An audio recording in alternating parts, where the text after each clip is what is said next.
সুপ্রভাত বন্ধুগণ, আমার চ্যানেলে আপনাদেরকে সকলকে স্বাগত জানাচ্ছি। এই যে ভিডিওতে দেখতে পাচ্ছেন, ইনি হচ্ছেন আমার গুরুদেব। ইনার নাম মণিলাল দাস মহন্তজি মহাশয়। ইনি হচ্ছেন লগন সাঁইজির স্নেহধন্য পুত্র। কে লগন সাঁই?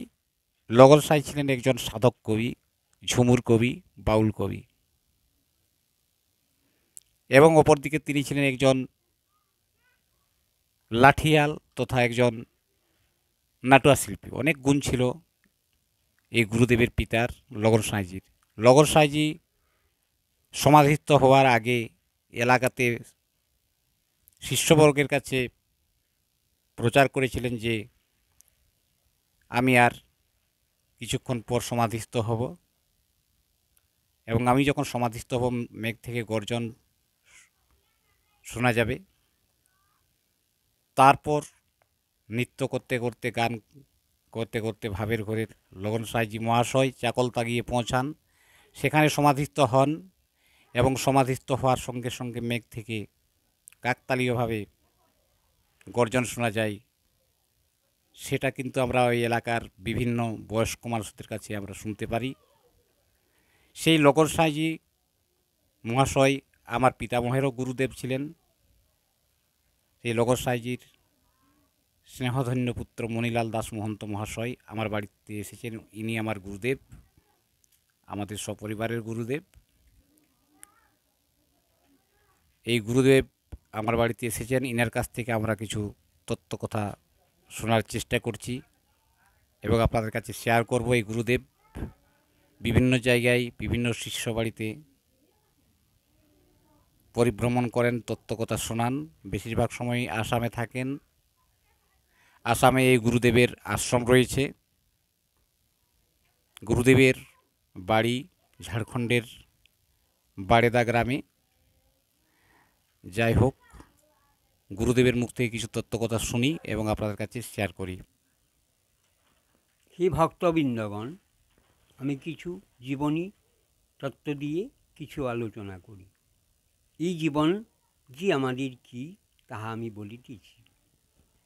যে এক বাণীতে বলছি যে হে মন, পূর্বাপুর না করো বিচার, কি সরল গরল নরতনু আবিষ্কার করে মনু, সরলে গরল উদ্গার, কঠোরচিত বাক্যত সরে নাহিত, শুনি বাক্য খলেরও নিশান, দুইটি নয়নমণি জ্বলে দিবা কিরজনী, নিজকে চিনো না ভগবান, চিত বৃত্তি আছে যাহা ভবে প্রকাশিবে তাহা, ভাষা শব্দে প্রকাশিবে মন, শব্দ ভাষা ভগবান, এছাড়া কি আছে আন, শব্দ সূত্রে গাঁথা ত্রিসংসার, শব্দের সাহায্যে নাম জপি জীব অবিরাম, বাসনার পথে এতজাত, থলচর নভচর জলচর যত।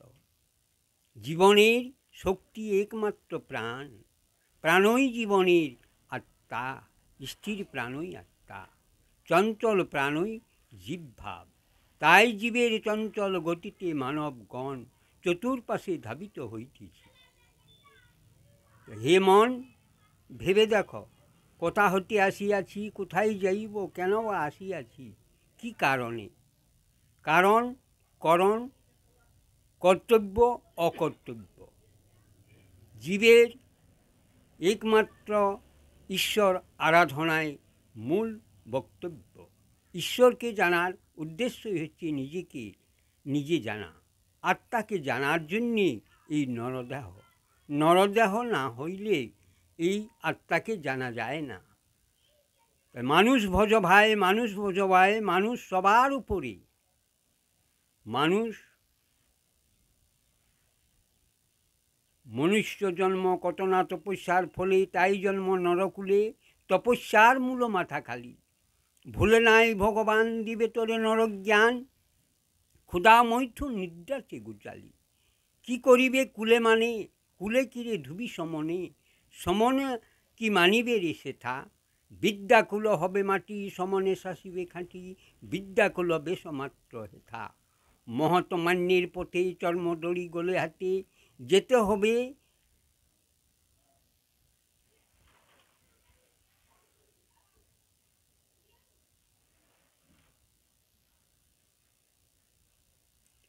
যেতে হবে না, যেখান থেকে আমরা এসেছি সেখান থেকেই যেতে হবে। এসেছি আমরা কি নিয়ে আর যাব কি নিয়ে? এসেছি একমাত্র প্রাণ শক্তি বল নিয়ে। তাই প্রাণীর হরিয়েই বল, প্রাণ শক্তিহীন হইলে কোনো কিছুই নয়। প্রাণ হি আত্মা, আত্মা হি প্রাণ, প্রাণ হি জীবন, জীবন হি প্রাণ। প্রাণী প্রাণীকে ভালোবাসে, প্রাণী প্রাণীর বন্ধু, প্রাণী প্রাণীর শক্তি। সশক্তি জাগ্রত কর হত নরেশ, ব্রহ্মাণ্ড ছিদ কর হইবে দিনেশ।